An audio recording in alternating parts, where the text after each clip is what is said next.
colelitiasis, ¿verdad? El 80% de los pacientes con colelitiasis son asintomáticos. ¿Y qué hacemos en esa primera situación clínica? ¿Se opera, no se opera? Recordando. Conservador, no operación, los asintomáticos. Conservador, no se opera, esa es la regla. Ahora bien, recuerden que existen esas excepciones, aquí les muestro, esas excepciones que realmente es lo que más se pregunta en prueba. ¿En qué casos hay que hacer la colecistectomía profiláctica en el paciente asintomático? ¿Cierto?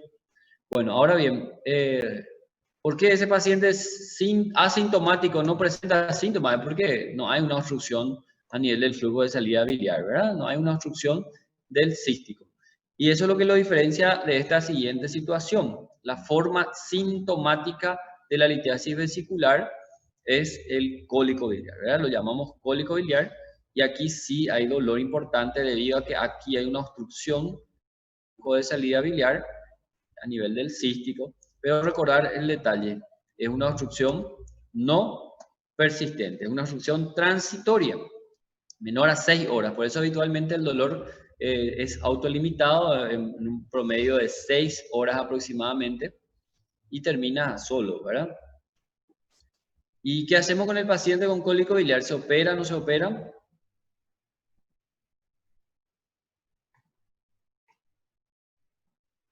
A ver si alguien puede responder. Obstrucción se opera, profe. Se opera, pero en forma electiva, ¿verdad? Como viene aquí lo vemos, ¿verdad? En la urgencia lo que hacemos es solamente el tratamiento sintomático, calmar el dolor básicamente, no hace falta usar antibiótico y la cirugía no es de urgencia, cirugía electiva, ¿cierto? ¿Por qué hay que operar al paciente? Porque tiene complicaciones como las que ven aquí y justamente es el motivo de nuestra clase de hoy, son las complicaciones o por lo menos algunas de las complicaciones que podemos tener en el paciente con litiasis vesicular.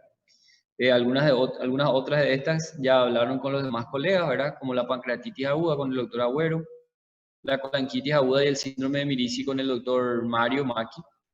Y el absceso hepático justamente también mañana van a continuar. Muy bien. El procedimiento quirúrgico en sí, ustedes conocen ya lo que es una colecistectomía laparoscópica, ¿cierto? ¿Todos ya vieron alguna vez? ¿O no tienen idea? A ver si alguien nos responde eso. Sería interesante mostrar entonces. Tengo aquí en mi galería justamente una cirugía que habíamos hecho en la época de la residencia, que consiste en lo que es una colecistectomía.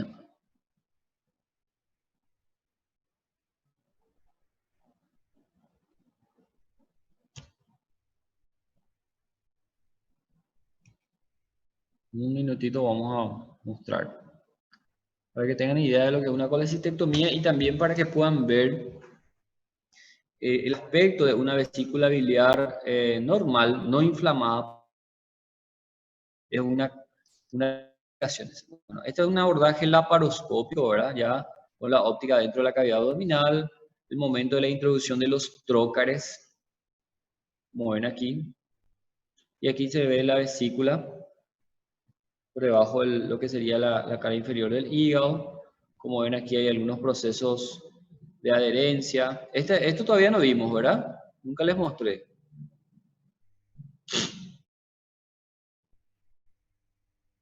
Comienza la disección de las adherencias inicialmente, que están ahí por la vesícula. Y avanzando un poco.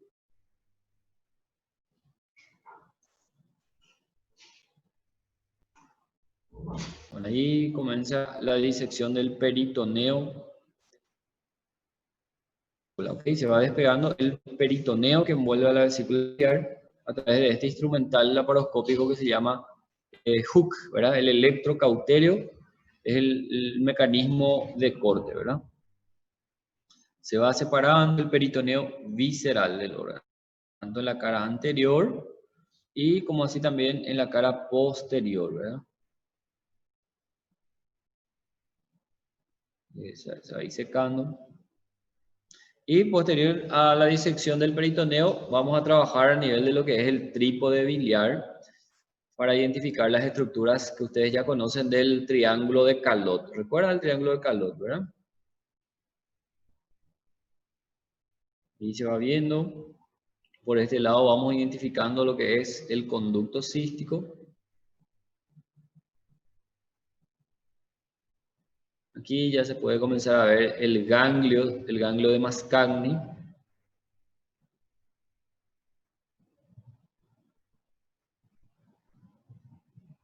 Ahí ya se puede diferenciar mejor el ganglio de Mascagni y se va disecando el conducto cístico que va quedando para este lado.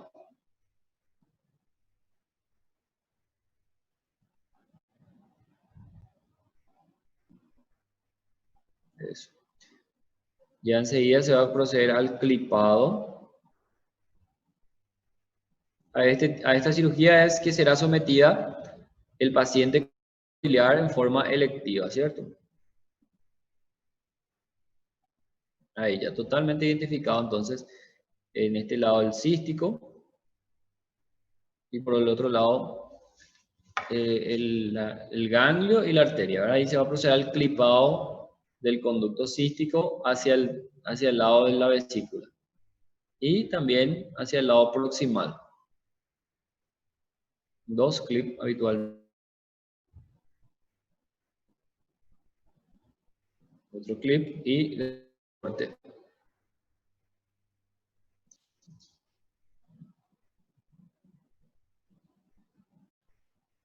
Un poco más de edición ahí para identificar la arteria cística. Normalmente está inmediatamente por debajo del ganglio. Entonces, el ganglio sirve como un reparo para encontrar la arteria, ¿sí? Vamos avanzando un poco más.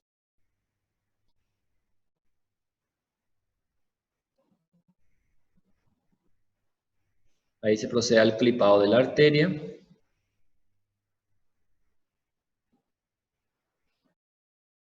Con electrocautelar hemostasiar, ¿verdad? Ahora solamente queda hepático.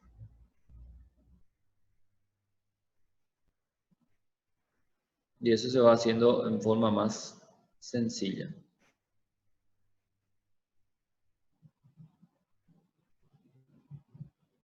Y vamos despegando del lecho hepático. Ahí así queda el lecho de la vesícula, la cara inferior del hígado.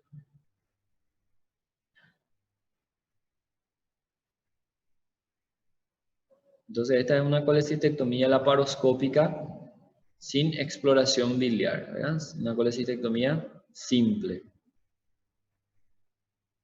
Paciente con cólico biliar no tiene ninguna indicación para exploración de la vía biliar. Ya terminamos ahí. Posteriormente ahí nuevamente se vuelve a verificar las estructuras si está bien clipado, ¿verdad? Y posteriormente se retira la vesícula por la incisión umbilical.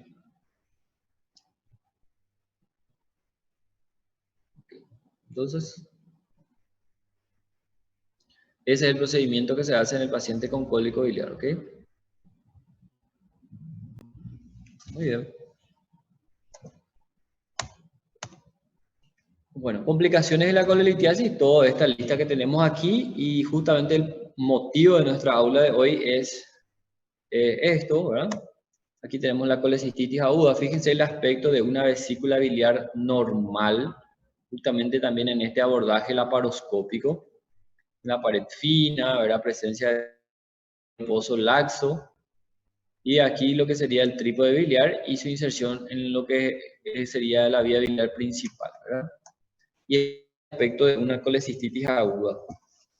Una vesícula de pared totalmente inflamada con presencia de focos de infección, con abscesos, zonas de isquemia, una pared totalmente engrosada y puede haber riesgo de perforación incluso, ¿verdad? Esta es una imagen también de nuestra galería. Justamente habíamos operado a un estudiante de años anteriores y terminó con una colecistitis aguda. Y fíjense el aspecto de la vesícula biliar comparando con el aspecto de una vesícula no inflamada, de una vesícula de un paciente con biliar, un paciente con colecistitis aguda. Totalmente diferente el escenario, ¿verdad? Nada más para familiarizarnos con los conceptos, la otra complicación de la colelitiasis es la coledocolitiasis. El nombre ya lo dice todo, la presencia de este caso en el propio conducto colédoco. ¿Ok? Vamos a ir hablando más de esto. Y la coledocolitiasis, a su vez, genera una manifestación clínica también característica, que es lo que llamamos ictericia obstructiva, ¿verdad? Ustedes recuerdan que cuando hablamos de cólico biliar, hemos mencionado que el paciente con cólico biliar no tiene ictericia, no tiene por qué presentar ictericia, ¿verdad? Porque no hay obstrucción del flujo biliar. Ahora bien, cuando hay un cálculo en el colédoco y se obstruye el drenaje biliar o la obstrucción, el pasaje biliar por el colédoco, entonces en ese caso sí aparece la ictericia, ¿cierto? Pancreatitis aguda, ustedes lo hablaron bastante. Citar, ¿verdad?, las complicaciones de la colelitiasis. Y con el doctor Maki hablaron de la colangitis aguda. Sería básicamente un paso evolutivo más de la coledocolitiasis, ¿verdad? El cálculo en el colédoco inicialmente es un proceso prácticamente mecánico también de obstrucción al flujo biliar, pero debido a la obstrucción del flujo biliar, esa éstasis biliar genera una sobreproliferación de la bilis y genera lo que llamamos una colangitis aguda, ¿verdad? Fíjese, el colédoco normal, el colédoco inflamado, y la posibilidad incluso de que esos focos de pus dentro de la vía biliar puedan llegar al hígado, y es el motivo de la clase del día de mañana con el doctor Maki, abscesos hepáticos, ¿ok? El síndrome de Mirici, otra complicación de la colelitiasis, en este caso, como ven aquí, el cálculo impactado a nivel del bacinete de la vesícula biliar, y muchas veces producto de inflamaciones repetitivas se va generando adherencias de la propia pared vesicular a la vía biliar, que inicialmente produce una obstrucción extrínseca, ¿ok? Pero cuanto mayor es el proceso evolutivo de esa inflamación, esto genera una apertura, una comunicación, que es lo que llamamos de una fístula. Y eso es lo que se denomina el síndrome de Mirici. Son distintos grados de fístulas, desde el tipo 1, donde hay una compresión extrínseca, tipo 2, hay una comunicación fistulosa ya, y el cálculo literalmente va penetrando dentro de la vía biliar. En el tipo 2 obstruye 1/3 de la luz del colédoco, en el tipo 3 2/3, y en el tipo 4 la totalidad de la luz del colédoco, ¿verdad? Constituyéndose de esta forma así en un diagnóstico también diferencial del paciente con ictericia obstructiva, ¿verdad? Es, de hecho, una causa no habitual de ictericia obstructiva. Y recuerden, el tipo 4 y el tipo 5 del síndrome de Mirici genera esta situación clínica también muy característica, que es el íleo biliar. También lo habrán visto con el doctor Maki, es el síndrome de Mirici tipo 5. En este caso, el proceso inflamatorio y la comunicación fistulosa se establece entre la vesícula y, en este caso, entre el duodeno. Más habitualmente con el duodeno. Puede ocurrir con el estómago, puede ocurrir con el colon, pero más habitualmente en el 70% de los casos con el propio duodeno. Entonces, de manera que el cálculo que está dentro de la vesícula biliar migra hacia el duodeno. Habitualmente, y lo más frecuente, es que este cálculo siga el trayecto habitual del intestino, ¿cierto? Atraviese todo el duodeno, el yeyuno ilion, ¿verdad? Que ustedes saben que mide aproximadamente 3 a 6 metros. Aquí nada más en forma esquemática es un poco corto, ¿sí? En fin, el cálculo llega hasta el ileón terminal, donde es una porción mucho más estrecha, y por tanto se impacta a ese nivel, obstruye, ¿verdad? Y genera un cuadro característico de obstrucción intestinal mecánica alta. No se preocupen por esos conceptos, esto vamos a ir desarrollando a lo largo de los programas de estudio. En el capítulo de obstrucciones intestinales, justamente, vamos a recordar que una causa poco habitual de obstrucción es el íleo biliar. Nada más para aclarar, íleo biliar no hace referencia a ileón, ¿ok? Casualmente, nada más, la obstrucción habitualmente ocurre a nivel del ileón. Íleo es sinónimo de obstrucción o de parálisis, ¿ok? Entonces, en este caso, la obstrucción es por un cálculo biliar que migró desde la vesícula biliar a través de una fístula y que viene caprichosamente a impactarse en el íleon terminal generando un cuadro de obstrucción intestinal, ¿verdad? Eso es lo más habitual que ocurre con el cálculo. Otra posibilidad que puede ocurrir es que el cálculo viene y se impacta a nivel de la primera porción del duodeno, a nivel de la ampolla duodenal. Imagínense que este es el cálculo, ¿verdad? Y que proximalmente al duodeno, aquí se encuentra el ¿verdad? Y aquí está el esfínter pilórico. Entonces, si ocurre esta eventualidad, si el cálculo en vez de progresar hacia adelante, hacia aquí, viene y se impacta en la primera porción del duodeno, en la ampolla duodenal, genera un síndrome clínico característico que se manifiesta como un verdadero síndrome pilórico. Síndrome pilórico es un conjunto de signos y síntomas, ¿verdad?, que ocurren por una estenosis del píloro y, por ejemplo, se manifiesta porque el paciente tiene vómitos o el contenido no pasa al duodeno y el paciente tiene vómitos de alimentos no digeridos, de alimentos mal digeridos, ¿verdad? Que así como está en el estómago, vuelve a salir por la boca, no llega a pasar el intestino. Eso es un síndrome pilórico, vómitos precoces. El paciente apenas come todo, ¿verdad? Inmediatamente ya vomita porque no pasa nada del estómago. Eso es un síndrome pilórico. Y este síndrome que se produce por un cálculo biliar que se impacta aquí en este sitio, lo llamamos síndrome de Vouveret, ¿ok?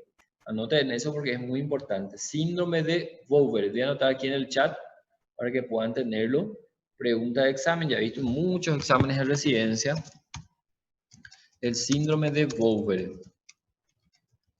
¿Ok? Muy bien, es otra posibilidad entonces de complicación también de la colelitiasis. Hoy día nuestro motivo de clase de hoy, del aula de hoy, son dos complicaciones que son la colecistitis aguda y la coledocolitiasis, ¿ok? ¿Qué podemos decir de la colecistitis aguda? Como ven en esta imagen, en este caso ya una evidente inflamación de la pared vesicular con focos de pus, ¿verdad? Con focos de isquemia, de necrosis. ¿Y cuál es el motivo por el cual ocurre la colecistitis aguda? Haciendo una comparación con el cólico biliar, que ya lo hablamos bastante en la clase pasada. En el cólico biliar recuerdan que había una obstrucción también de un cálculo a nivel del cístico que generaba ese dolor de lucha mecánica, ese dolor mecánico que es el cólico biliar. Pero sin embargo, esa obstrucción en el caso del cólico biliar era transitoria, menos de 6 horas, y eso generaba que el cuadro de cólico biliar sea autolimitado. Ahora bien, en la colecistitis aguda ocurre el mismo proceso, pero el cálculo, el lito, obstruye en forma permanente. Ocurre una verdadera impactación del cálculo a nivel del cístico, más de 6 horas, habitualmente más de 24 horas. Entonces, eso sí genera ya cambios inflamatorios en la pared vesicular. Y eso es lo que llamamos colecistitis aguda. ¿Ok? Aquí ya vemos la imagen, ya había. Entonces, es una inflamación y también infección de la pared de la vesícula biliar que se asocia a un cuadro clínico bien característico y bien diferenciado del cólico biliar. Primero que nada, dolor abdominal. Está presente el dolor con las mismas características que ya conocen de lo que es un cólico biliar, pero habitualmente este dolor, en el caso de la colecistitis aguda, suele durar más tiempo, más de 6 horas, y suele ser más intenso. Se cree que la intensidad es mayor debido a que aquí se agrega el proceso inflamatorio de la pared vesicular, ¿verdad? Segunda característica, aquí hay hipersensibilidad a la palpación en hipocondrio derecho. Ustedes recuerdan que cuando vimos y cuando hablamos del cólico biliar, y ya mencionamos ya nuevamente, ¿verdad? Que como no hay proceso inflamatorio de la pared vesicular en el cólico biliar, por tanto no hay dolor a la palpación en el hipocondrio derecho. Ustedes recuerdan que al realizar la palpación del hipocondrio derecho en el cólico biliar, el paciente no tiene defensa muscular y no tiene un signo característico que habíamos mencionado, que es el signo de Murphy. No sé si alguien me recuerda, ya habíamos hablado de esto. ¿En qué consiste el signo de Murphy? ¿Alguien recuerda? Signo de Murphy. ¿No? El signo de Murphy justamente ocurre cuando al realizar la palpación en el hipocondrio derecho, el paciente presenta defensa muscular Y al pedir a ese paciente que realice una inspiración profunda, el paciente literalmente detiene la inspiración, no puede completar esa inspiración profunda debido al dolor intenso que desencadena. Y ese signo solamente se encuentra cuando hay inflamación de la vesícula. Por eso dijimos en el cólico biliar no está presente, signo de Murphy negativo en el cólico biliar. Aquí en la colecistitis aguda, sin embargo, está presente, es uno de los signos cardinales y es a eso lo que hace referencia a esta hipersensibilidad a la palpación en hipocondrio derecho. Otra característica clínica, aquí se agrega fiebre, que en el cólico biliar no teníamos, pues no es un proceso inflamatorio. Aquí, sin embargo, hay fiebre. Leucocitosis, laboratorialmente, específicamente en el hemograma, los glóbulos blancos aquí se encuentran aumentados más que lo normal y a eso es lo que llamamos leucocitosis, cosa que en el cólico biliar está normal porque no hay proceso inflamatorio. Y en la ecografía, recuerden ustedes que en la ecografía de ese paciente con cólico biliar del caso pasado, efectivamente se detecta la presencia de cálculo en la vía biliar, específicamente a nivel del cístico, ¿verdad? Pero no existía cambios parietales, no existía aspecto inflamatorio de la pared de la vesícula biliar, ¿verdad? Recordando que la ecografía es el estudio mejor o más difundido para el estudio de la vesícula biliar. ¿Ok? Vamos a ver más adelante cuál es el mejor estudio para el coledo. Bueno, aquí sin embargo, en la colecistitis aguda, como se trata de un proceso inflamatorio de la pared vesicular, vamos a encontrar hallazgos ecográficos o ultrasonográficos de inflamación parietal. Bueno, es importante mencionar que la colecistitis aguda es una de las urgencias quirúrgicas más frecuentes. Tal vez después de la propia apendicitis aguda lo sigue en frecuencia, ¿verdad? En todo el mundo. Se presenta aproximadamente en el 10 a 20% de los pacientes con litiasis vesicular sintomática, ¿verdad? Es una complicación relativamente frecuente. En todos los pacientes que tienen cólico biliar, 10 a 20% van a tener colecistitis aguda. ¿Okay? De hecho, es importante mencionar que es la complicación más común de la litiasis vesicular, ¿verdad? Y eso es un poco lógico de pensar.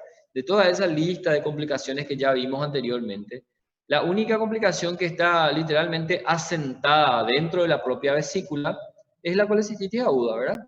Las demás complicaciones son ya más alejadas, son a nivel del colédoco, del páncreas, etc. La colecistitis aguda es más frecuente en la mujer, ¿verdad? Y en la edad media de la vida, como cualquier otra patología biliar. Y aquí viene básicamente la explicación de toda la fisiopatología que ya lo mencionamos, ¿verdad? Los cálculos en la vesícula que generan una obstrucción a nivel del cístico, a nivel del cuello de la vesícula biliar, inicialmente producen un aumento de la presión intraluminal.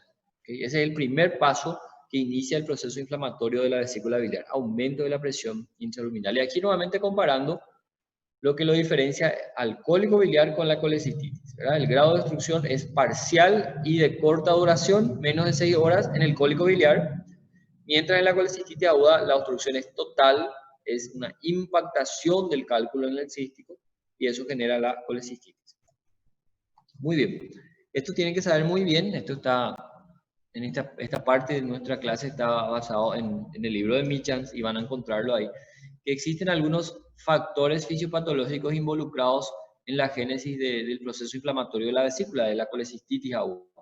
Y estas son las siguientes, ¿verdad? A partir de los persistente del cálculo en el cístico, se genera una inflamación química. Se sabe que ustedes saben también por fisiología que uno de los componentes de la bilis que está almacenada en la vesícula, es la lecitina. La lecitina en condiciones de éstasis, en condiciones de esta obstrucción, se transforma en lisolecitina. La lisolecitina es una verdadera enzima que tiene una acción química, una irritación química de la pared de la vesícula. Ese es el proceso que inicia la inflamación de la vesícula biliar. ¿Okay? La conversión de la lecitina en lisolecitina. Ahora bien, ustedes saben también en medicina, uno de los principios de la microbiología misma, es que todo líquido estancado, por más que sea biológico, queda prácticamente como un caldo de cultivo para los gérmenes, ¿cierto? Entonces aquí a partir de esta obstrucción del cístico, queda estancada la bilis dentro de la vesícula biliar y se genera una proliferación de gérmenes y eso es entonces lo que también promueve la invasión parietal de bacterias y lo que le da también su aspecto infeccioso o su carácter infeccioso a la colecistitis aguda, ¿sí? Los gérmenes más habitualmente involucrados son gram negativos, ¿okay? Como por ejemplo la Escherichia coli, la Klebsiella, el Proteus. Y en un 10 a 20% de los casos puede coexistir infección también por anaerobios, como el Clostridium.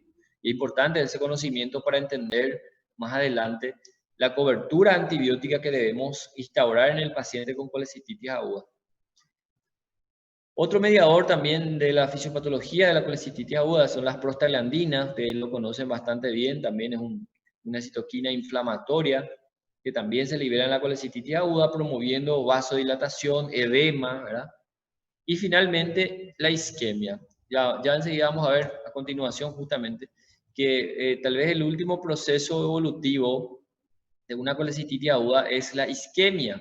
Finalmente termina la pared vesicular isquémica, como ven en estas zonas, y la isquemia puede ser seguida de zonas de necrosis, y esas zonas de necrosis finalmente pueden terminar perforándose y drenando bilis directamente a la cavidad abdominal, ¿verdad?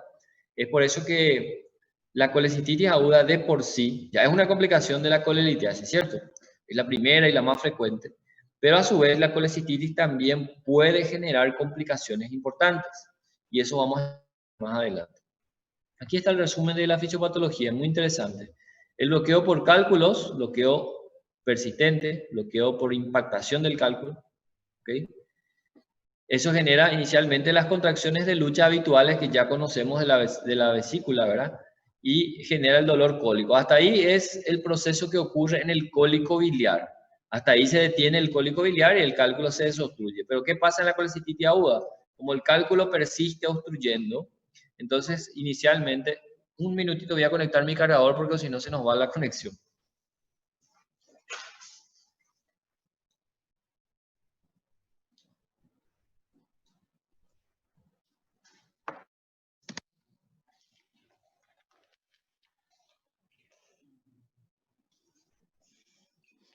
Muy bien, justito a tiempo. ¿Qué estábamos diciendo? Bueno, hasta aquí entonces tenemos el mismo proceso que comentamos en el cólico biliar. Hasta aquí literalmente es un cólico biliar. Pero a partir de la obstrucción persistente del conducto cístico por el cálculo, por esa impactación, inicialmente lo que ocurre es un aumento de la presión intraluminal. ¿Por qué ocurre eso? Ustedes saben que la propia pared vesicular tiene propiedades también de secreción, ¿verdad? Entonces, a pesar de la obstrucción del cístico, continúa la secreción de la pared vesicular, secreción de mucus, secreción de sustancias dentro de la luz vesicular. Entonces, hace que la vesícula comience a distenderse como un globo y la presión intraluminal aumenta cada vez más, ¿verdad? Entonces, el aumento de la presión intraluminal comienza a prácticamente comprimir la propia pared vesicular.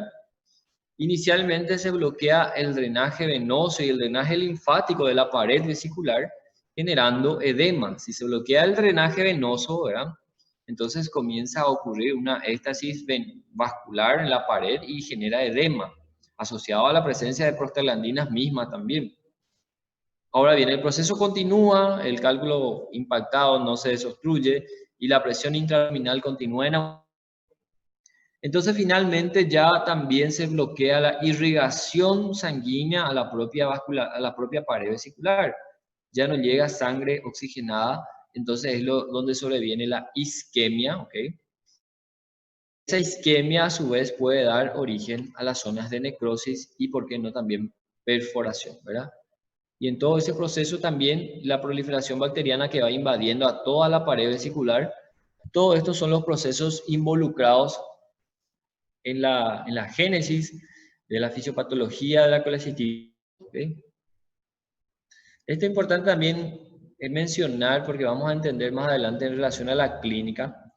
La clasificación de la colecistitis aguda según las etapas evolutivas.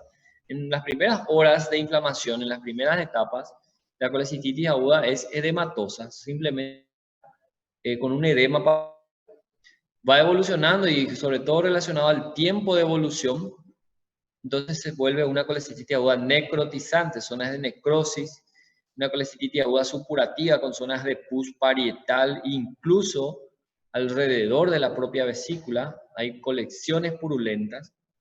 Y también puede ocurrir la posibilidad de colecistitis crónica, ¿verdad? En ocasiones en pacientes con episodios repetitivos de colecistitis aguda maltratados, ¿verdad? Entonces aquí hay una evolución solapada y va generando cuadros a repetición de colecistitis aguda o colecistitis crónica, mejor dicho, ¿verdad? Y justamente son estos episodios repetitivos de colecistitis crónica los que generan prácticamente la posibilidad de desencadenar ese síndrome de Mirici, esa fístula colecisto biliar o colecisto duodenal. ¿Okay? Entonces lo que tenemos que entender aquí es que cuanto más avanza en el tiempo, en horas, mayor es la gravedad, mayor es la evolución de la colecistitis aguda. Bueno, a partir de todo lo que ya conocimos, lo que ya mencionamos en las clases pasadas, ustedes van a poder identificar fácilmente un paciente que es portador de colecistitis aguda. En primer lugar, el paciente que tiene colecistitis aguda, en el 80% de los casos, tuvo cólicos biliares previos. Ese paciente con cólico biliar que nosotros le mandamos a la casa, ¿verdad? Orientado a buscar un sistema ambulatorial y que muchas veces nunca buscaron ninguna ayuda, ningún sistema ambulatorial para cirugía. Otros pacientes que están en lista de cirugía de espera para la fecha de cirugía que puede llevar meses, ¿verdad? En el sistema público sobre todo. Entonces el paciente tiene una historia de cólico biliar previo. Ahora bien, en el 10 a 20% de los casos, el paciente literalmente puede debutar con una complicación, en este caso con una colecistitis aguda. Puede ocurrir también esa situación. ¿Verdad? Un paciente que nunca tuvo síntomas, ni siquiera desconocido portador de litiasis vesicular, y debuta literalmente ya con una colecistitis aguda, debuta con una complicación, también puede darse. No es una regla que de la etapa asintomática tenga que pasar a ser cólico biliar y después colecistitis aguda. Eso ocurre habitualmente, pero no es una regla. Puede ocurrir también directamente la colecistitis aguda. Ahora bien, en cuanto a la clínica ya dijimos, ¿verdad? En el cuadro de colecistitis aguda, el dolor cólico, el mismo, con las mismas características, pero de mayor duración, mayor a 6 horas. Habitualmente suele llegar a 24 horas incluso de dolor, o a 72 horas. Puede haber fiebre, que en el cólico biliar no existía. Y esto es importante. La fiebre en la colecistitis aguda clásica no suele sobrepasar de los 38,7, no suele llegar a 39, 40 grados. Cuando tenemos un paciente con esos grados de temperatura, debemos pensar alguna complicación grave, como por ejemplo una colangitis aguda, o alguna complicación ya de la colecistitis aguda, como abscesos hepáticos o abscesos perivesiculares. ¿Okay? La leucocitosis, el aumento de glóbulos blancos, como ya dijimos, no suele ser muy marcada. Fíjense que oscila entre los 12.000 a 15.000 aproximadamente. Cuando tenemos niveles más elevados, mayor a 15.000, 20.000, debemos pensar en alguna situación un poco más grave también, ¿verdad? Como colangitis o una peritonitis ya biliar, por ejemplo. El signo de Murphy, justamente lo que ya habíamos mencionado, el signo de Murphy que estaba ausente en el cólico biliar, es un signo cardinal. ¿Okay? No es patognomónico porque también se lo puede ver, por ejemplo, en alguna situación como una perihepatitis, una inflamación hepática con distensión de la cápsula de Gleason, podría generar un signo de Murphy también. Entonces no es patognomónico, es más bien muy característico, un signo casi siempre presente.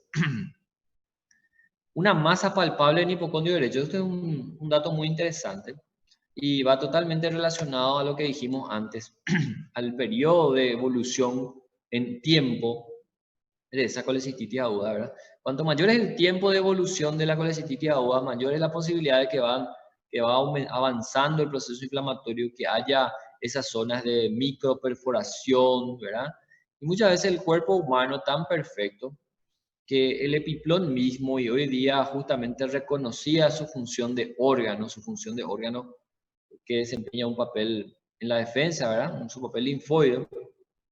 El epiplón literalmente migra y envuelve ese proceso inflamatorio, envuelve a la vesícula tratando de bloquear, impedir así la progresión de esa perforación vesicular. Entonces lo que se palpa en el paciente en ese momento es una masa tumoral de origen inflamatorio en el hipocondrio derecho, una masa dolorosa, con defensa muscular, que prácticamente corresponde a lo que llamamos un plastrón, ¿verdad? Plastrón es un término muy general, no solamente es exclusivo en la vesícula biliar. Vamos a hablarlo de plastrón cuando hablemos de apendicitis aguda, por ejemplo. Clásico ejemplo de plastrón es el plastrón apendicular. Y el mismo principio, el cuerpo tratando de bloquear o de impedir una perforación mayor, entonces se va y envuelve al órgano inflamado con epiplom, incluso pueden estar involucradas asas delgadas, ¿verdad? Es como una forma de defensa del cuerpo tratando de bloquear la diseminación de un proceso infeccioso, ¿verdad? Y por eso también eventualmente se puede palpar una masa en el paciente con colecistitis aguda. ¿Alguien quería preguntar algo? Adelante.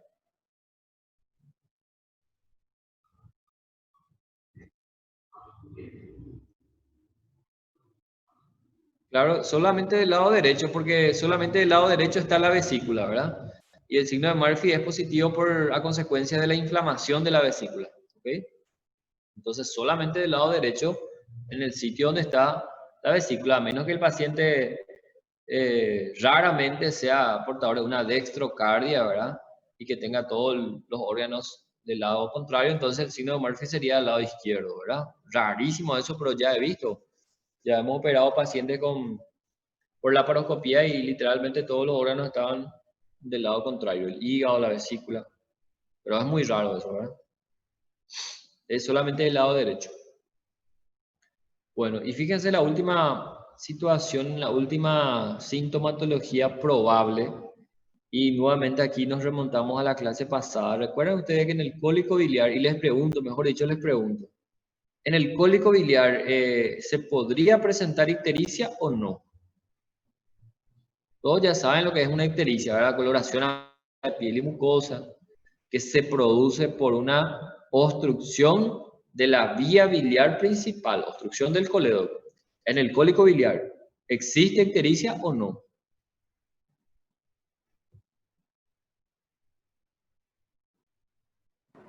No? ¿No? ¿Segura? Mas por obstrução do colédoco, prof? No, pregunto, ¿en el cólico biliar existe o no ictericia? Acredito que sí. Adriana dice que sí. ¿Alguien tiene alguna otra opinión? Todos ya recuerdan, ya espero que ya tengan una noción por lo menos de lo que es el cólico biliar, ¿verdad? Ya dijimos desde la clase pasada que el cólico biliar se produce por una obstrucción del conducto cístico. El conducto colédoco no tiene ninguna alteración de permeabilidad en el paciente con cólico biliar. Entonces no tiene por qué presentar ictericia y de hecho no tiene ictericia el paciente con cólico biliar. ¿Entienden? Entonces eso es lo que quería que me respondan con toda la seguridad, que el paciente con cólico biliar no tiene ictericia. Creo que una de las compañeras sí respondió eso, ¿verdad? Ahora bien, fíjense que aquí estamos hablando de colecistitis aguda. Y aquí tenemos aquí escrito en en el último verso que el paciente con colecistitis puede tener ictericia. Acabé de decir que para que haya ictericia tiene que haber obstrucción de la vía biliar principal. Y ustedes también ya conocen que el mecanismo etiológico de la colecistitis aguda es una obstrucción también en el propio conducto cístico. No es una obstrucción del colédoco. Entonces ustedes se preguntarán, ¿qué es lo que pasa aquí? Entonces, ¿por qué hay una ictericia si el problema no está en el colédoco? El problema está en el cístico. Bueno, efectivamente, como ven aquí, en algunos casos, en el 20% de los casos, puede haber ictericia leve en el paciente con colecistitis aguda, pero no por una obstrucción del colédoco por un cálculo, no es el mecanismo. De hecho, como ya dijimos, el colédoco no está obstruido en este punto, en esta colecistitis aguda. La razón o la explicación por el cual puede haber ictericia en el paciente con colecistitis aguda es que como cualquier proceso inflamatorio, están involucrados ganglios linfáticos, ¿verdad? Que aumentan de tamaño, tratan de drenar ese proceso inflamatorio, así como cualquiera tiene un dolor de garganta, una faringitis, comienzan los ganglios cervicales a aumentar de tamaño, ¿verdad? En respuesta a cualquier proceso inflamatorio. Y así también los ganglios cercanos a la vía biliar, ¿ok? toda la cadena de ganglios de la vía biliar ante un proceso inflamatorio también aumentan de tamaño. Y son estos ganglios los que terminan comprimiendo ligeramente, ¿verdad?, al colédoco. No porque hay un cálculo dentro del colédoco, sino que hay una compresión extrínseca de los ganglios inflamados a nivel del colédoco. ¿Okay? Entonces hay una ligera alteración. Puede haber, en la mayoría de los casos no existe ictericia, pero puede llegar a haber ligera alteración. ¿Okay? Bueno, y finalmente, el estudio ecográfico, los hallazgos imagenológicos de colecistitis aguda, que en el cólico biliar habíamos visto, el paciente tiene la pared de la vesícula normal, no está engrosada, no tiene cambios parietales, solamente la presencia de cálculo que está ahí impactado en el cístico, ¿verdad? Eso era el hallazgo del cólico biliar. Y ahora fíjense en la ecografía del paciente con colecistitis aguda. Este sí tiene alteraciones parietales. Por ejemplo, si yo les pregunto cuánto mide normalmente el espesor o la pared de la vesícula biliar, ¿recuerdan? Ya lo habíamos mencionado también probablemente en la clase pasada. ¿Cuánto mide normalmente la pared vesicular? ¿Lo recuerdan? Hasta 4 milímetros, ¿verdad? Según Michans, 3 milímetros, pero hay algunas literaturas que lo consideran hasta 4 milímetros. Más que eso ya se considera engrosado. Entonces, justamente aquí los hallazgos ecográficos de la colecistitis aguda van a ir relacionados a las alteraciones parietales de la vesícula. Entonces, vamos a tener una pared de la vesícula engrosada mayor a 4 milímetros. ¿Okay? La presencia, la inflamación de la vesícula es tan importante que hay líquido alrededor de la vesícula, hay edema vesicular o líquido perivesicular, ¿cierto? La vesícula está como un globo, dijimos hace rato, ¿verdad? Porque está distendida. El diámetro longitudinal mayor a 8 centímetros, el diámetro transversal o el eje mayor a 4 centímetros y también la pared tan engrosada que se ve como desplegada, se ve como doble capa parietal y es lo que llamamos imagen en vía de tren, ¿verdad? La vía de tren tiene como si fuera dos carriles, ¿verdad? Entonces la pared vesicular se compara con eso y se lo llama imagen en vía de tren o en riel de tren o simplemente doble halo parietal, ¿ok? Tanto es así que, ¿cómo?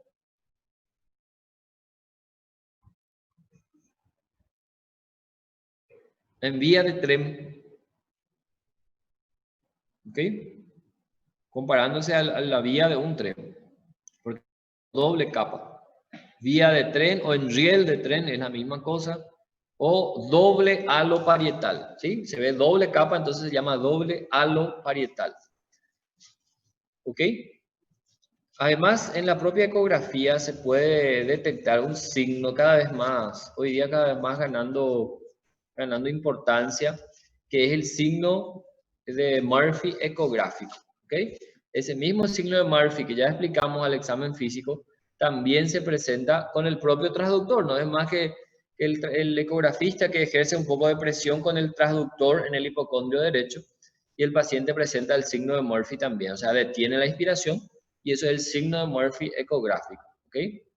Entonces aquí ven ustedes, la vesícula engrosada, el diámetro transversal mayor a 4 centímetros, el diámetro longitudinal mayor a 8 centímetros, presencia de líquido perivesicular aquí, como ven aquí. La imagen de la pared impresiona ver dos capas, que es la imagen doble halo parietal o imagen en vía de tren. Todo esto son imágenes posibles de encontrar en una ecografía de la colecistitis aguda y tienen que saber muy bien, estas son preguntas de examen, ¿okay? Hallazgos imagenológicos de la colecistitis aguda. ¿Está bien? Esto más a modo de información. Un estudio que hoy día prácticamente ya no se utiliza. Personalmente nunca utilicé, nunca he visto a algún colega utilizar, pero se pregunta bastante todavía en las preguntas de cirugía, de residencia. La cintiliografía biliar es el estudio más sensible para la colecistitis aguda. Fíjense en algunas posibles preguntas para no confundirse. Si yo les pregunto, ¿cuál es el mejor estudio para diagnosticar litiasis vesicular o colelitiasis? ¿Cuál es el mejor estudio?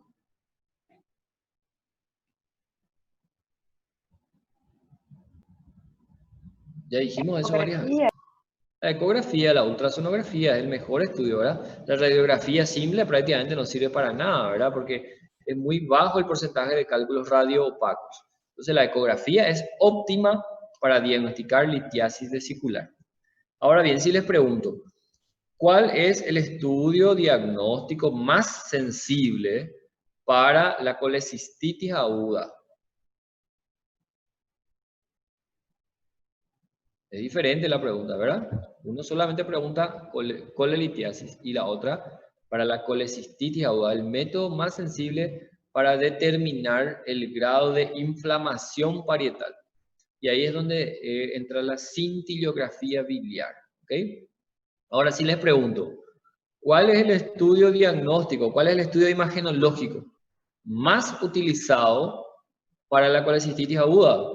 La ultrasonografía es la más utilizada por todas sus ventajas, su facilidad de utilización y todos los datos que nos puede aportar también muy sugestivos de colecistitis aguda, ¿verdad?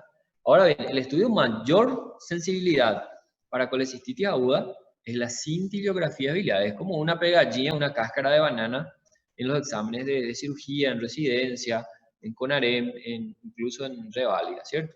Y les voy a explicar en qué consiste este método, prácticamente ya hoy día histórico, pero sigue preguntándose, ¿verdad? Consiste en un estudio radioisótopo, ¿verdad? Donde utiliza el ácido aminodiacético. Este ácido aminodiacético es diluido y es ingerido por el paciente y va a seguir todo el proceso de digestión habitual, ¿verdad?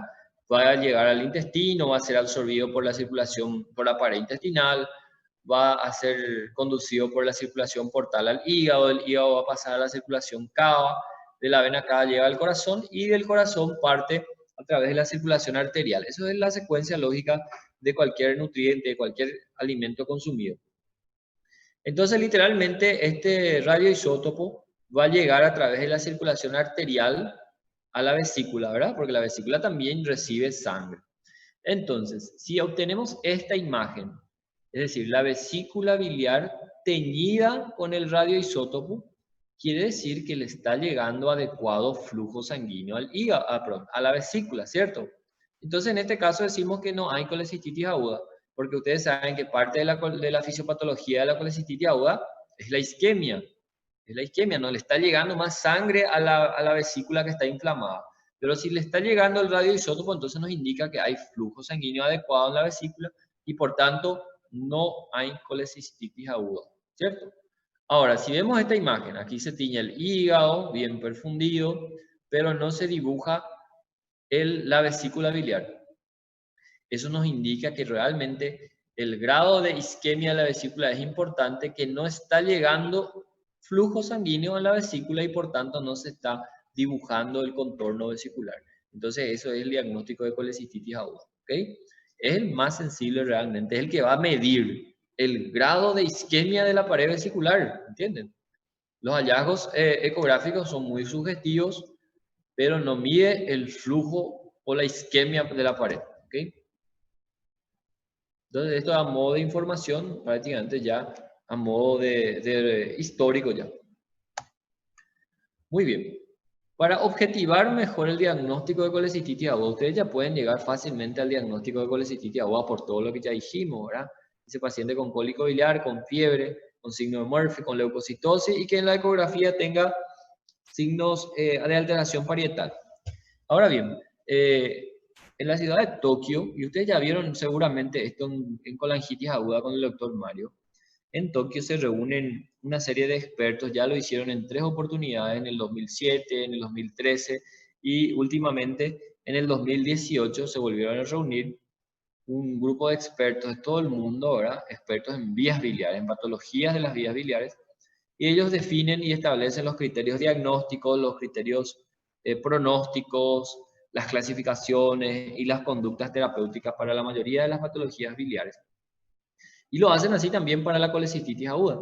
Entonces tenemos que conocer los criterios de Tokio para diagnóstico de colecistitis aguda, basados justamente en el 2018.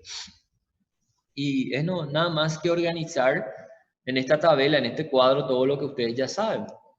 Son 3 ítems. El ítem A son signos locales de inflamación. Cualquier signo local de inflamación. El A1 es el propio signo de Murphy presente. Y el A2 es esa masa que se palpa en el hipocondrio derecho, dolorosa, con defensa muscular. ¿Okay? Signo de Murphy presente o masa palpable en el hipocondrio derecho. El ítem B implica signos sistémicos de inflamación. La fiebre, PCR elevado, un dato laboratorial que es la proteína C, un marcador, aunque inespecífico, pero es útil aquí en la colecistitis aguda. Es muy utilizado también en la propia pancreatitis aguda, ustedes habrán visto eso. Y el recuento de glóbulos blancos elevados, leucocitosis, son estigmas de sistémica. Y el C, el ítem C, es cualquier hallazgo imagenológico característico de colecistitis, todo lo que ya mencionamos antes, el espesor de la pared, doble halo parietal, signo de Murphy en riel de Trem, el diámetro longitudinal y transversal, todo eso. Entonces, para hacer diagnóstico definitivo de colecistitis aguda, entonces tenemos que tener por lo menos un ítem de A, un ítem de B y un ítem de C. Si solamente tenemos algún ítem de A o B, por ejemplo, es solamente sospecha diagnóstica. Entonces, esto es la forma que encontraron en este consenso del 2018 de objetivar el diagnóstico de colecistitis aguda. ¿Ok? Y esto deben dominar. Sí.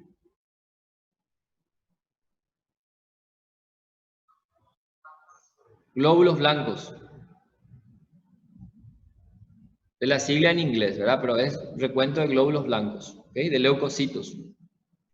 ¿Ok?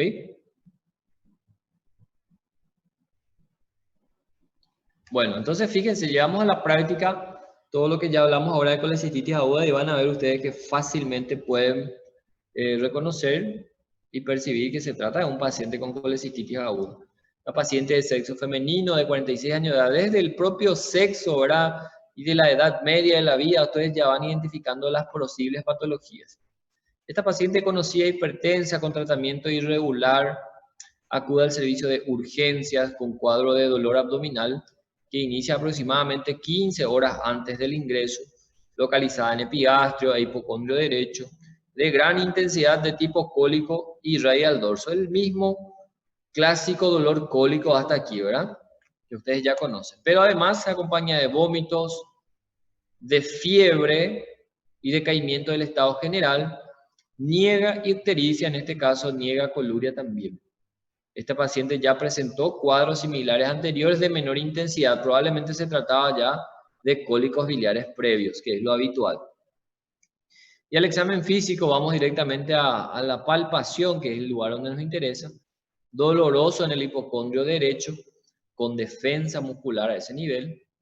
Y en ese sitio además se palpa una masa, ¿verdad?, de límites mal definidos, una masa inflamatoria, dolorosa, y el signo de Murphy es positivo.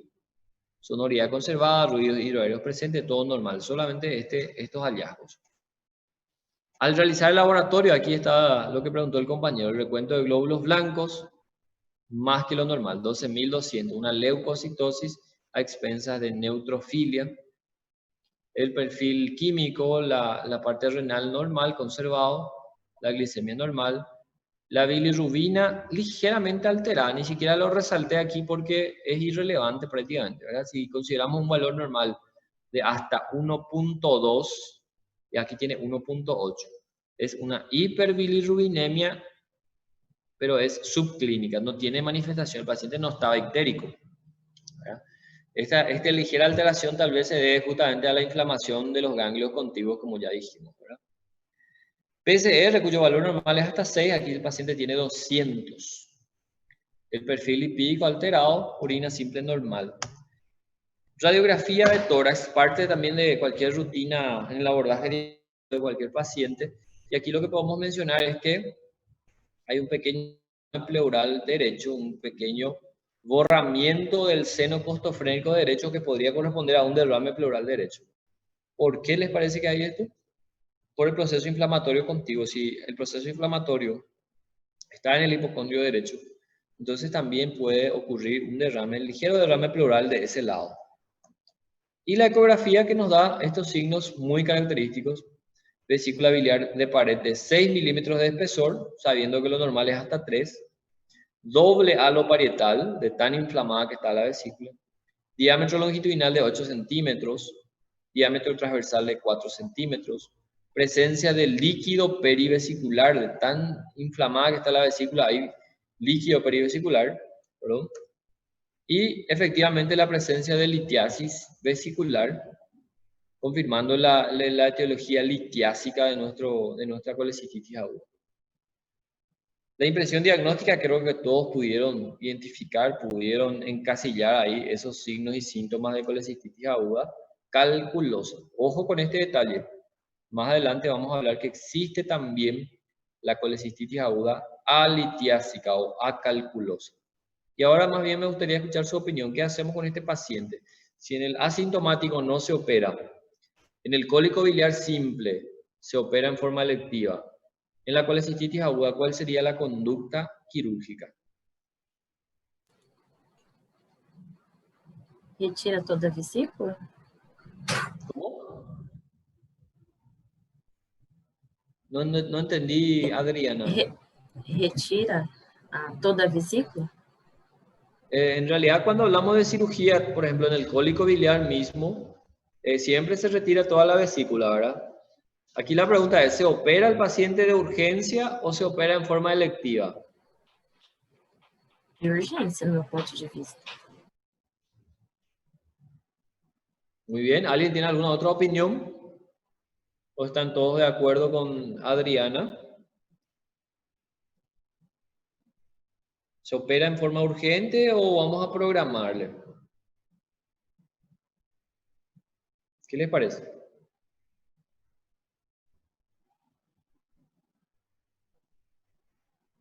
Aquí veo que alguien está opinando en el chat. Urgente, dice también Vanessa.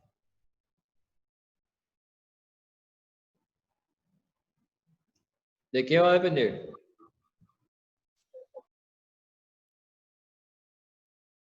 ¿Sí?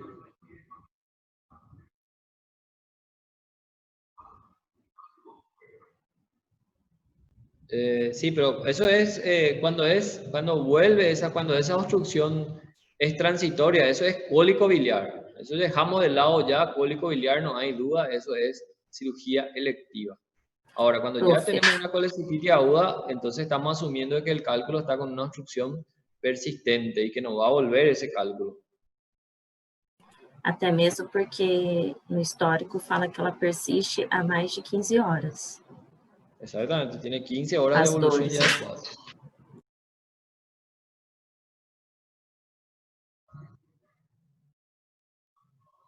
Puede generar eso, ¿verdad? Cierto, puede generar complicación de la propia colecistitis aguda, ¿verdad? Entonces, como ya habíamos dicho antes mismo, cuando empezamos a hablar de colecistitis aguda, la colecistitis aguda en sí es una de las urgencias quirúrgicas más frecuentes, ¿verdad? Entonces, el tratamiento es cirugía de urgencia. En esa misma internación, a diferencia del cólico biliar que nosotros le mandamos a la casa una vez que calma el dolor, este paciente no podemos mandar a la casa. Vamos a hacer internación hospitalar, un servicio de cirugía, buena hidratación, buena analgesia, dieta cero, ¿verdad? Preparando ya una eventual cirugía. Y en este paciente sí ya es necesario iniciar antibióticos, ya que se trata de un proceso inflamatorio e infeccioso, ¿verdad? Y los antibióticos de preferencia justamente cubriendo los principales gérmenes que ya mencionamos, ¿verdad? Cefalosporina de tercera generación y metronidazol. No sé si ya estudiaron farmacología o no estudiaron, tampoco le vamos a exigir todavía eso porque creo que solamente en tercer año se hace farmacología, ¿no? Entonces, nada más información. Cefalosporina de tercera generación más metronidazol. Con esto cubrimos gram negativos y con esto cubrimos anaerobios, aproximadamente por 7 a 10 días. Y preparamos al paciente para operar lo antes posible, pero hay un pequeño detalle. Entonces, lo que sí quiero que ustedes manejen bien es colecistitis aguda, tratamiento quirúrgico de urgencia. Eso es lo más habitual, lo ideal. ¿Por qué? Como dijo el compañero, porque puede llegar a complicarse. Ahora bien, hay un pequeño detalle. Solamente eso es factible de hacer. Esta cirugía precoz, esta cirugía de urgencia, es factible si el paciente se encuentra dentro de los primeros 5 días de evolución del cuadro, ¿verdad? Esta sería la ventana terapéutica quirúrgica que tenemos para operar al paciente. Pero muchas veces viene un paciente, por ejemplo, de un sitio alejado, de alguna colonia indígena, de un sitio alejado, y viene ya con varios días de evolución, con 8 días de evolución del cuadro, con 10 días de evolución del cuadro.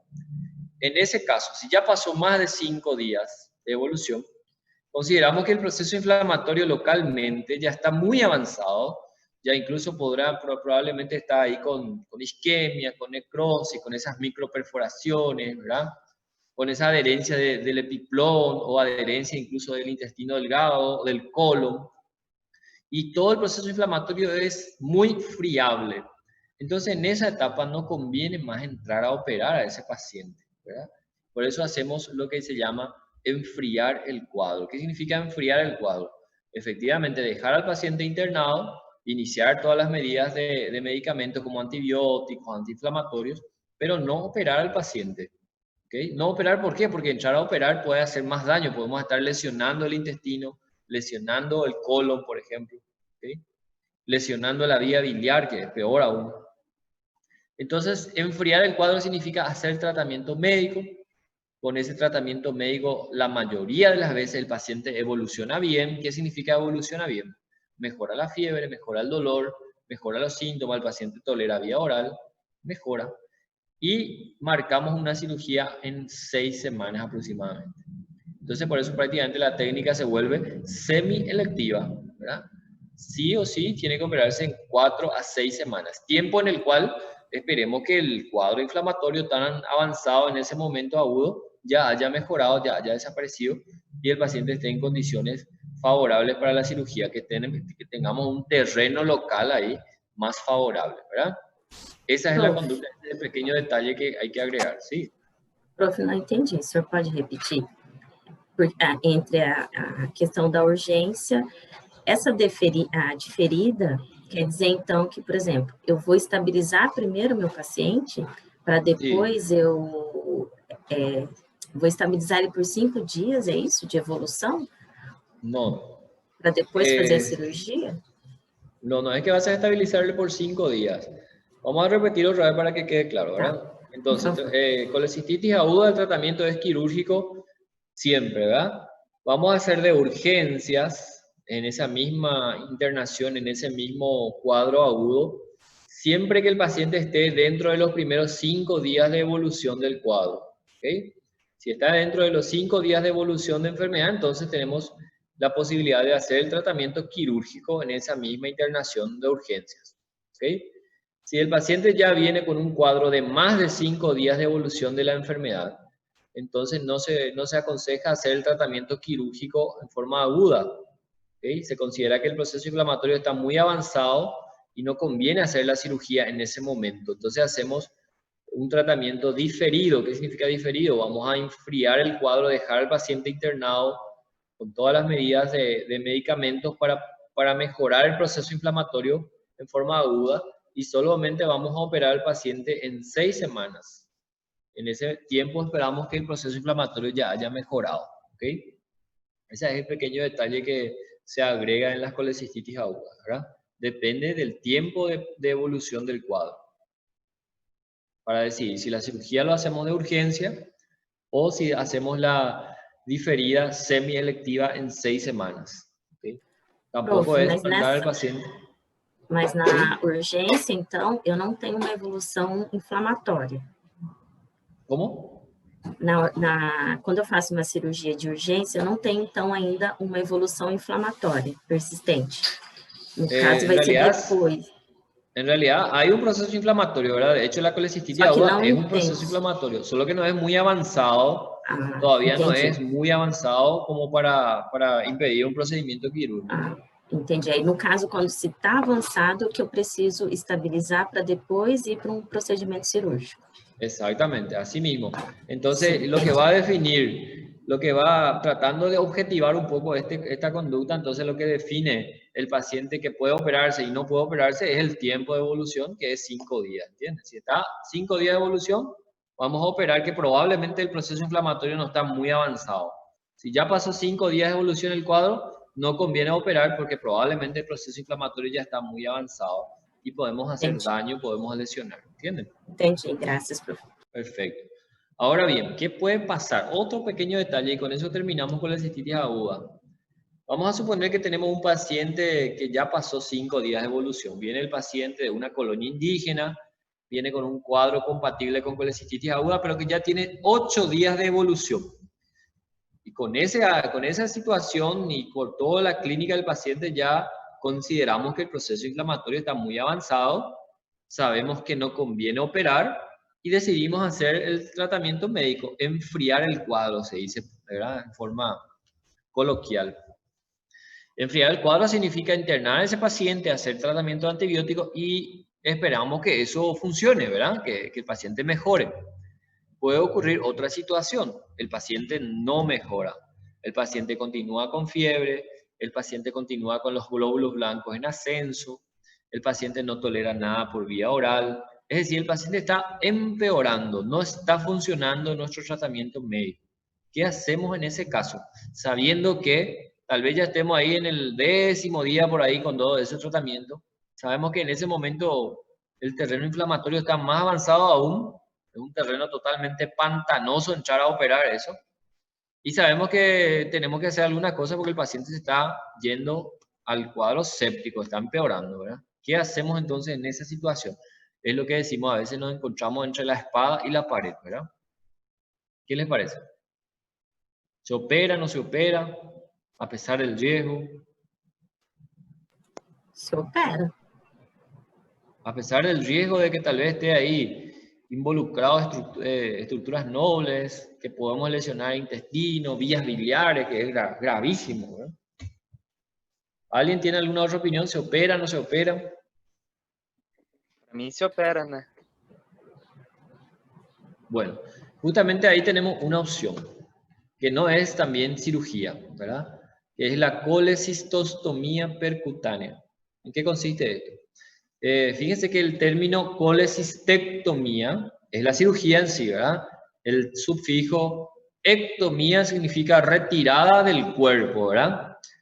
Apendicectomía es la cirugía de extracción del apéndice, ¿verdad? Colectomía es la cirugía de retirar el colon. Colecistectomía es la cirugía de retirar la vesícula.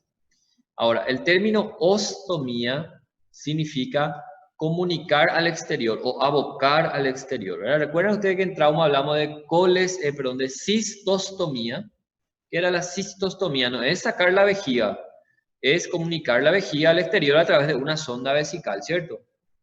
Colostomía es abocar el intestino al exterior, no es sacar el intestino. Y colecistostomía es justamente también un drenaje percutáneo para abocar o para comunicar, mejor dicho, para drenar la vesícula biliar al exterior, ¿verdad? Entonces, esta es como una medida, vamos a decir, de salvataje, una alternativa que tenemos en ese paciente que no está mejorando con el tratamiento médico y que está con un cuadro inflamatorio muy avanzado, que operar en ese caso sería muy riesgoso. Entonces, hacemos este procedimiento, que es literalmente el drenaje percutáneo de la propia vesícula biliar, que se puede hacer en el propio lecho del paciente a través de una guía ecográfica con anestesia local.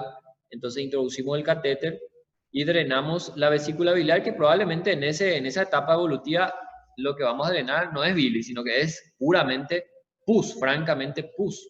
Y con eso va a mejorar el estado séptico del paciente y va a poder llegar hasta las 6 semanas para hacer el tratamiento definitivo, ¿entienden? Entonces esta es una opción muy válida en estos casos. Colecistostomía percutánea. Abocar o comunicar drenar la vesícula al exterior. ¿Ok? ¿Quedó claro? Bueno, ahora bien, ya habíamos adelantado esto y con esto sí terminamos con la colecistitis aguda, les prometo. Dijimos que la colecistitis aguda de por sí ya es una complicación de la colelitiasis, es la complicación más frecuente, dicho sea de paso. Pero a su vez la colecistitis aguda puede tener complicaciones también muy graves. ¿Verdad? Si llega a ocurrir la perforación a la cavidad abdominal, se va a derramar bilis a la cavidad abdominal, genera una peritonitis generalizada de origen biliar. Gravísima situación. A veces la perforación es limitada o bloqueada por el cuerpo, ¿verdad? Y genera lo que dijimos, un plastrón vesicular, otra complicación. O en otras ocasiones puede fistulizar a una víscera hueca, como ser la propia vía biliar o el duodeno, y generar una fístula, ¿verdad? Es lo que ya habíamos visto, el síndrome de Mirici o el hilo biliar mismo. O en ocasiones, y esto van a ver con el doctor Maki en la clase que viene, abscesos hepáticos, acúmulos de pus dentro del propio hígado, y en la mayoría de los casos el origen más frecuente de estos abscesos hepáticos es por complicación de una colecistitis o complicación de una colangitis, por ejemplo, también. Entonces, estas son las complicaciones. Ahora sí, para terminar, este sí prometo es el último slide. Todo lo que dijimos hasta ahora básicamente corresponde a la colecistitis aguda calculosa, ¿verdad? Todo lo que explicamos, la fisiopatología. También tienen que saber que existe una posibilidad de colecistitis aguda alitiásica, es decir, proceso inflamatorio de la vesícula biliar, pero sin obstrucción por cálculos.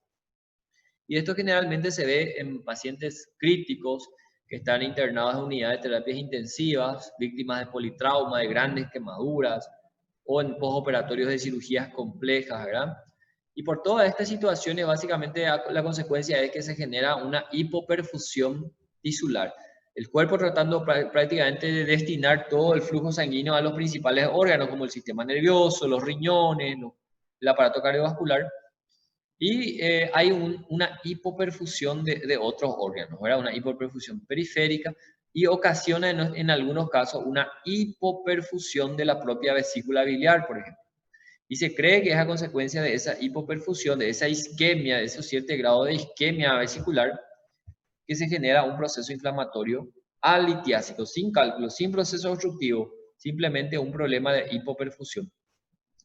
Y eso es la colecistitis aguda alitiásica. El diagnóstico es siempre ecográfico, ya que el examen físico es totalmente inútil en un paciente que está en terapia, intubado, sedado, ¿verdad? Que no siente nada, está desconectado. Entonces, el paciente no puede referir síntomas, ni siquiera manifestar al examen físico. El diagnóstico es ecográfico. Y el tratamiento es la colecistostomía percutánea. Ahí en el propio lecho de la terapia intensiva se hace el drenaje de la vesícula biliar. ¿Ok?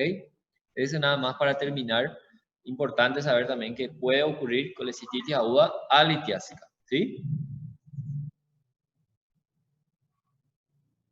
Nutrición parenteral total. Es una forma de nutrición habitual en los pacientes que están en terapia intensiva, ¿verdad? A través de una vía central, una vía venosa a nivel de la vena yugular, por ejemplo. Y el paciente obviamente que está intubado y sedado no puede nutrirse por vía oral. Entonces existen preparados nutricionales que se administran directamente a nivel de las venas. Nutrición parenteral total significa. Aquí veo que hay un...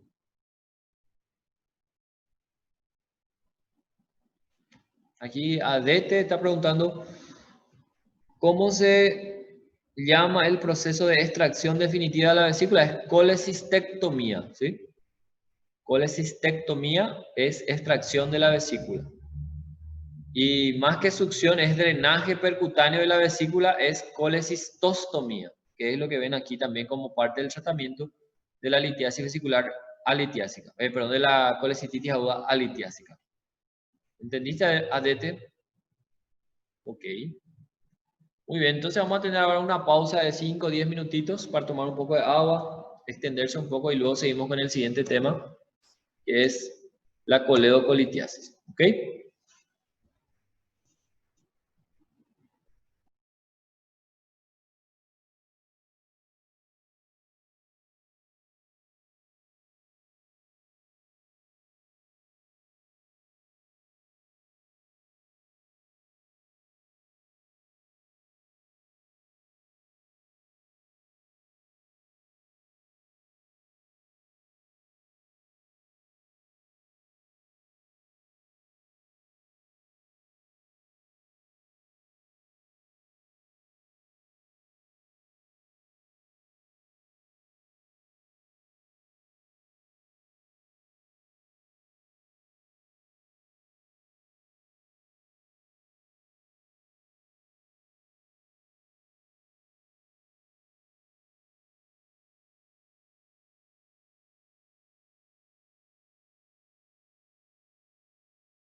Muy bien, chicos, vamos a continuar rapidito para poder terminar nuestra clase de hoy.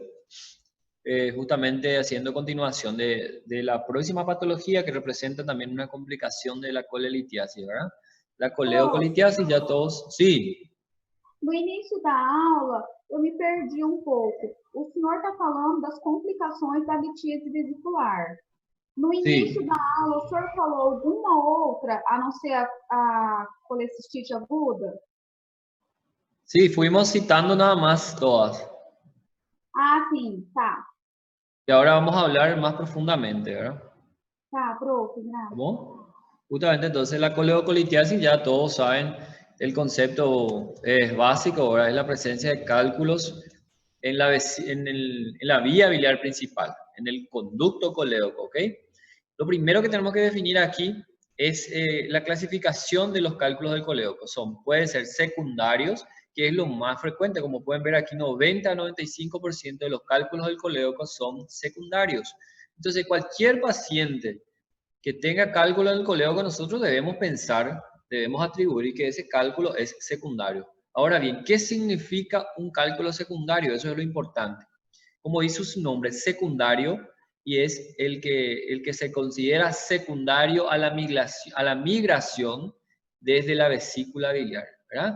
Es decir, son cálculos que realmente no se formaron en el propio coléoco, sino más bien son cálculos que migraron desde la vesícula y por tanto la mayoría son del mismo tipo de cálculos vesiculares, ¿ok? La composición es habitual a la de los cálculos vesiculares y esa es la forma más habitual de presentación. Y los cálculos primarios, como dice su nombre, son aquellos que se forman primariamente, se forman en el propio conducto coléoco, eso es muy poco habitual, ¿ok? Y esa es la gran diferencia. Para que ocurra la formación de cálculos primarios, habitualmente tiene que haber algún trastorno en la vía biliar, como por ejemplo un clásico ejemplo que habrán hablado con el doctor Macchi, que es la colangitis esclerosante primaria. Es una patología autoinmune que afecta a las vías biliares, que consiste en zonas de estenosis parcheada de la vía biliar, y básicamente predispone a la éstasis biliar en el conducto colédoco y por eso se forman los cálculos primarios. Otra situación particular, las lesiones biliares. Un paciente que tuvo algún antecedente ya de cirugía de la vesícula años antes o tiempo atrás, eso genera muchas veces lesiones biliares térmicas que terminan estenosando la vía biliar y generando también un cierto grado de éstasis biliar. Entonces, lo más frecuente, lo más habitual son los cálculos secundarios, ¿verdad? Que son los también llamados residuales. Por favor, anoten ese término importante. Cálculo secundario o residual, cálculo proveniente de la propia vesícula. Y cálculo primario o de novo, también se llaman primarios o cálculos de novo, son los que se forman literalmente en el propio conducto colédoco. Ahora bien, hay una pregunta importante que siempre se hace en las pruebas, la relación que tiene la coleocolitiasis con la cirugía, ¿verdad? Un paciente ya colecistectomizado, vamos a dibujar incluso aquí para que puedan entenderlo. El paciente ya se operó de la vesícula y todos se imaginarán que la cirugía de la vesícula, no, ya dijimos eso en clase pasada también, no consiste solamente en retirar los cálculos. El paciente que se opera de una litiasis vesicular se retira toda la vesícula, todo esto va a ser retirado, ¿cierto? Y va a quedar el cístico aquí prácticamente atado, ¿cierto? Muy bien. Imagínense entonces un paciente ya colecistectomizado, ya no tiene vesícula, y que ahora viene a presentar cálculos en el colédoco, coledocolitiasis. Lo que va a definir que esta coledocolitiasis sea secundaria o sea primaria va a ser el tiempo que transcurrió de su cirugía. ¿Ok? Entiendan bien. Si esa cirugía fue a menos de 2 años de la presentación de esta coledocolitiasis, entonces estamos hablando de un cálculo secundario. ¿Ok? El paciente se operó, por ejemplo, hace 2 meses, hace 3 meses, hace 1 año, está todavía a menos de 2 años de su cirugía. Se considera que el cálculo es secundario, es residual. Probablemente un cálculo que quedó de la propia vesícula. ¿Ok? ¿ok? Ahora, si el tiempo quirúrgico ya es mayor a 2 años, el paciente se operó hace 4 años, por ejemplo, entonces se considera ya que es un cálculo primario, que es un cálculo que se formó ya en el propio colédoco. Esa relación es muy importante y se pregunta bastante. ¿Entendieron bien eso?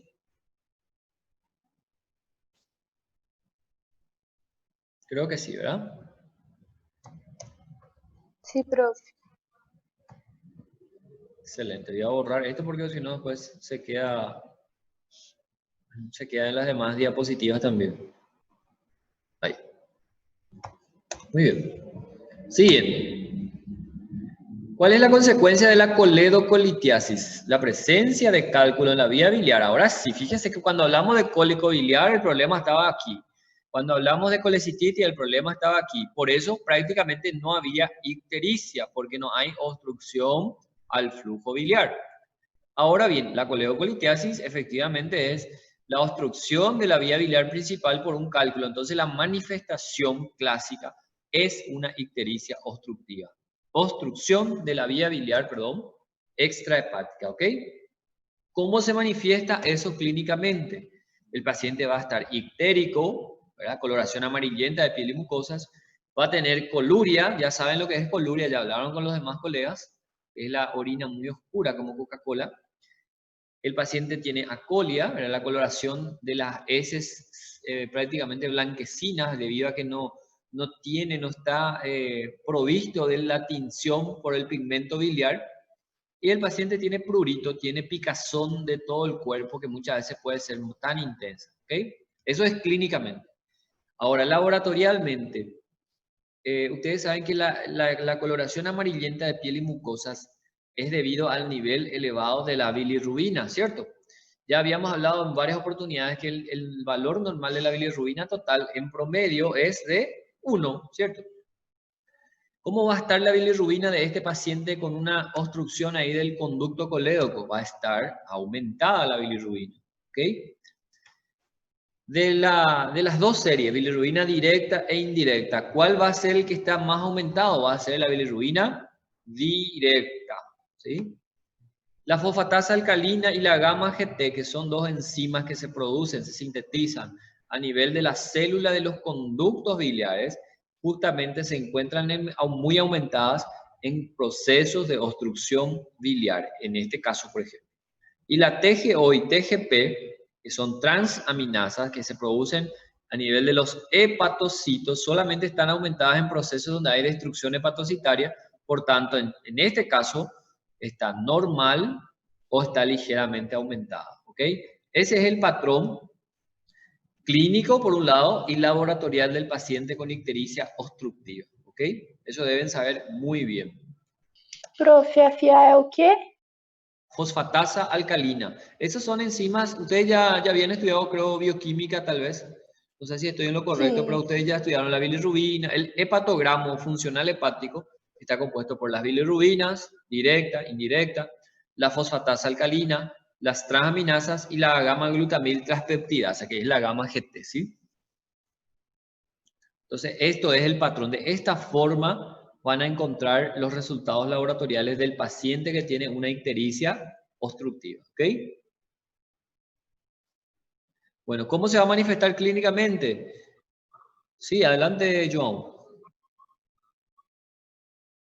Sí, cómo no.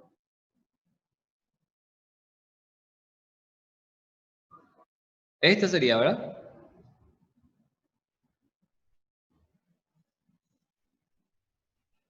Están anotando, perfecto.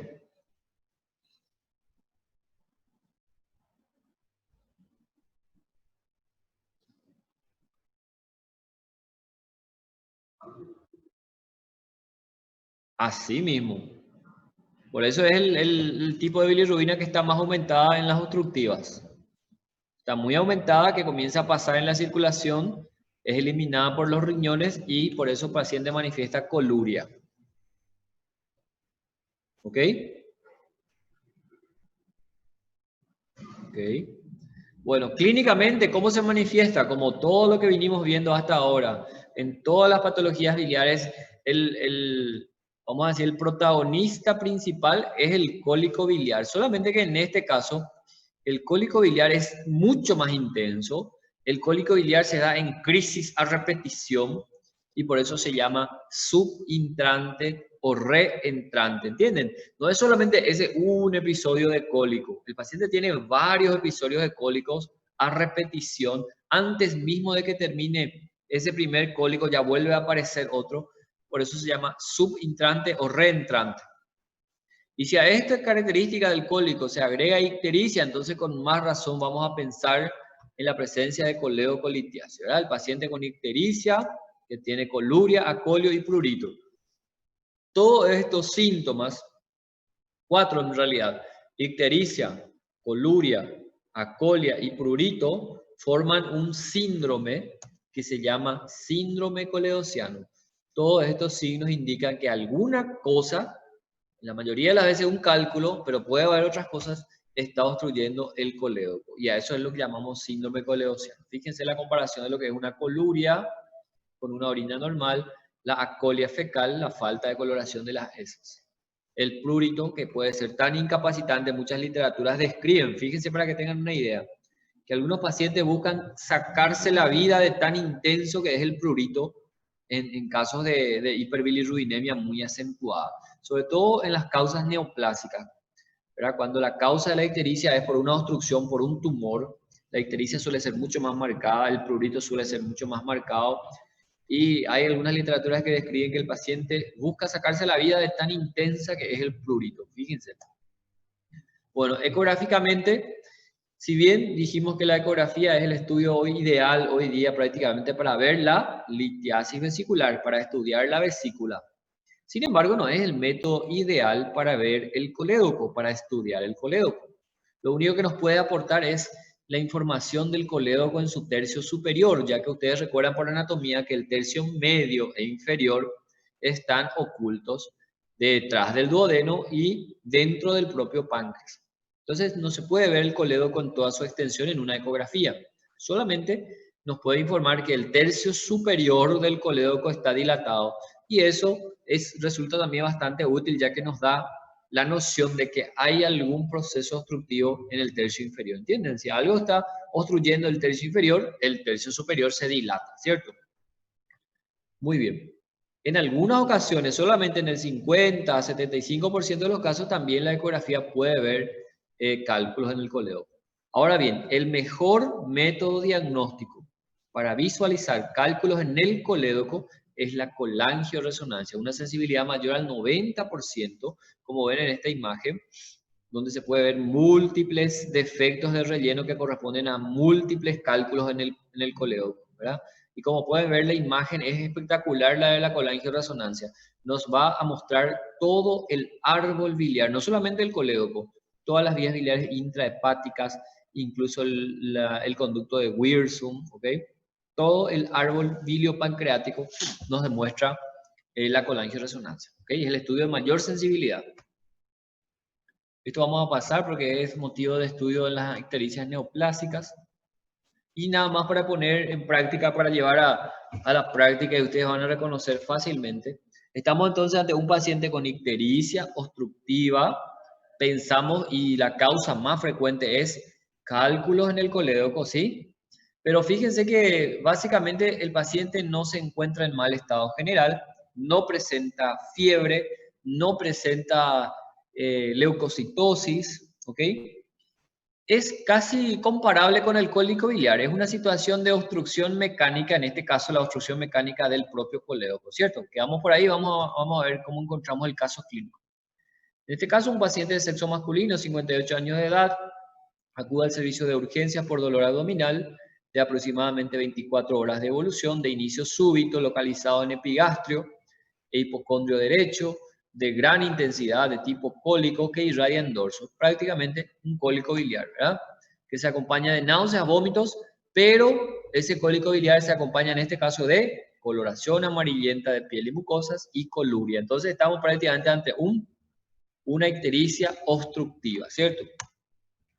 Este paciente ya es portador de litiasis vesicular y está justamente en una lista de espera para la fecha de su cirugía electiva.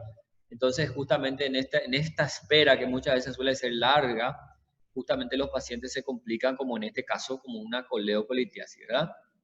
Refiere episodios de dolor similar, pero de menor intensidad antes. Probablemente esto correspondía a cólicos biliares previos. Al examen físico, básicamente lo que podemos llamar la atención es coloración amarillenta de la piel y mucosas bien marcada, ¿verdad?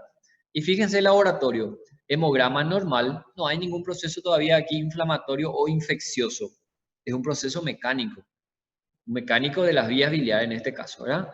Laboratorialmente, el perfil renal normal, glicemia normal, y fíjense en el patrón laboratorial. Bilirrubina total muy alterada. Normal es 1. Mayor a 6.8 tiene nuestro paciente.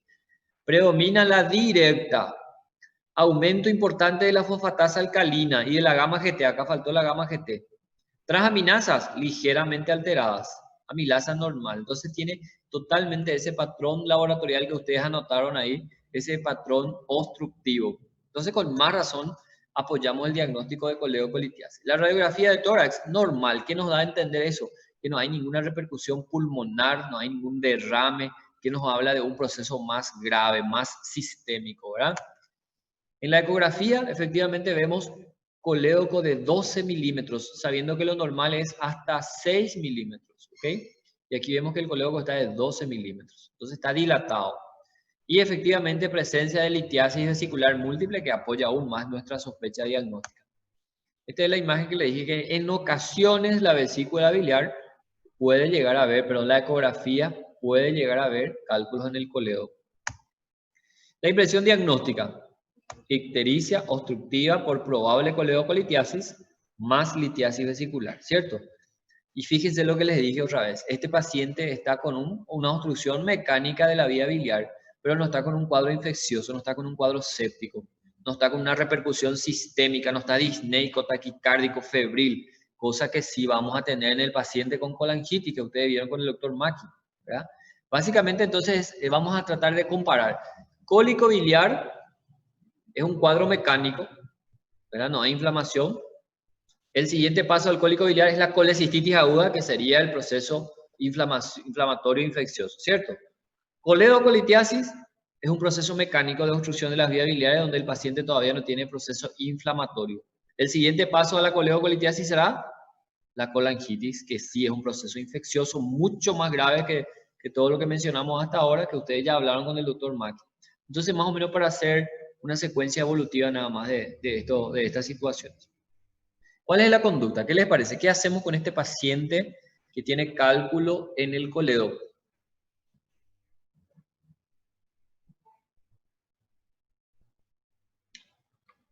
¿Alguien que quiera dar su opinión? ¿Se opera, no se opera? ¿Se hace algún otro procedimiento?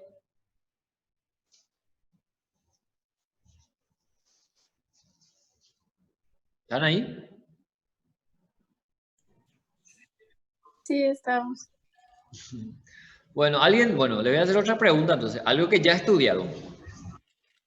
¿Qué se hace en la colangitis aguda entonces? Eso ya estudiaron, eso ya lo saben, tienen la obligación de responder. ¿Qué se hace cuando tenemos diagnóstico de colangitis aguda? Cirugía. Efetivo.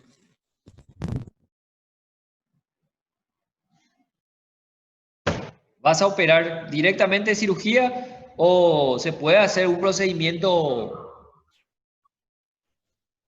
¿Qué procedimiento?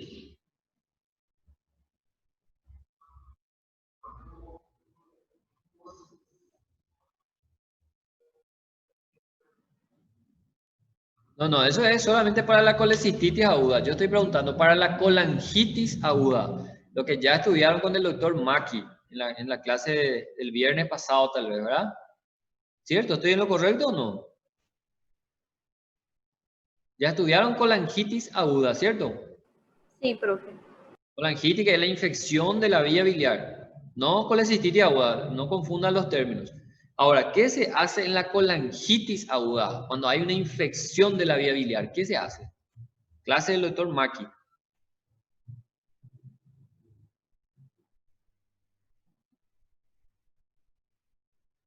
¿Se olvidaron? ¿O todavía no llegaron a esa parte?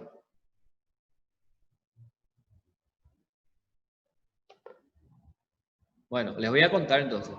¿Cómo? ¿No llegaron? Ah, bueno. Tal vez no entonces, pero lo dudo. Yo creo que habrán llegado, tal vez se olvidaron nomás. Se hace un procedimiento que se llama colangiopancreatografía retrógrada endoscópica, que es la CPRE. Es la mejor forma de tratar los cálculos de la vía biliar principal, los cálculos del colédoco, incluso ya un paciente que desarrolló colangitis. Esta es la primera opción, ¿ok? Es un procedimiento endoscópico, ¿verdad? Donde el endoscopio, un endoscopio especial, ¿verdad? Con una visión lateral, como ven aquí, llega hasta la segunda porción del duodeno. A través de la instrumentación endoscópica se procede a realizar un corte de la papila duodenal, lo que se llama papilotomía endoscópica. Al realizar la papilotomía, entonces tendremos acceso a la vía biliar principal, donde podemos inyectar contrastes para detectar efectivamente la presencia de cálculo y, si es posible, retirar, como en este caso, ¿verdad? Donde a través de un instrumental, en este caso se llama balón de Fogarty, este cálculo va a ser traccionado y va a caer a la luz duodenal, que va a ser eliminado fisiológicamente. Esta es la forma más habitual de poder retirar el cálculo coledociano, tanto en su forma simple, coledocolitiasis simple, como también si ya evoluciona a una colangitis, ¿ok? Ahí justamente les voy a mostrar rapidito, ya que tenemos poco tiempo, en qué consiste realizar una CEPRE. Alguna vez tal vez ustedes ya vieron, ya conocen.